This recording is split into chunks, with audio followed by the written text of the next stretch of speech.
Okay, we're up here in Cheektowaga. So the customer has got a lot of leaking coming in on the inside. The roof is about 5 years old. The roofer's never flashed the place.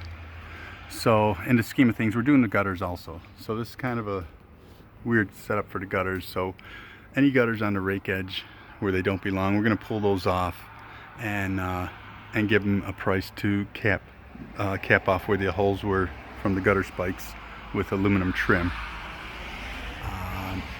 This section here was never flashed, so there really isn't much we can do because the shingles are sealed off pretty good. So I'm having these shingles are not going to come apart for us to flash them from the looks of it. The only thing we can do is come up and bring ourselves a big piece of flashing and possibly get underneath the valley area or that drip edge right there at the top to get the water diverted and keep it from coming in here. So this would be a solid piece of maybe a brown aluminum or something here to blend in with the roof. But this is all, that's what they did. So this gutter will end up delivering into this gutter, and then what they have is you got to get rid. We don't want any water. This has a natural pitch going to the back, so that's why this gutter looks extremely pitched, and it's going to be. So we're going to go ahead and convert this into a miter, get it its pitch. We're going to go ahead and we'll take our brackets, and about every second or third groove we'll just drill in Tapcon and bring the gutter all the way to the end with another outside miter and wrap it into this gutter here. So we're going to get the water tested in here before we punch this hole. We're going to see where we end up underneath that drip edge. If we can take it just past the garbage cans, that's what we want to do. Okay, and of course that side has a natural pitch. We're going to just make sure our new spout is going to be over there. So they're all new gutters on the house. We're going to take the rake edges, or these gable end walls, the gutters are coming off, and trimming those. This gutter here is going to end up with a downspout coming down. We'll have to put a bottom gooseneck into here to go there. Okay, so we got the roof flashing there, we got the gutters there. Around the side of the house, I'm going to give him the option to take this awning down. If he takes the money that if it's going to cost to just try to, we're going to put bring a piece of plywood, put it up on top of the awning, run like 3 2x4s straight up, because there is some steel post up there to support it while we get our lightest guy up there to do them gutters. And then what we'll do is we're going to take and install a downspout here. Instead of dropping it in the splash block here, we're going to put a B elbow to the front and bring it out past the brick, about a foot past the brick, so he can move the splash block over.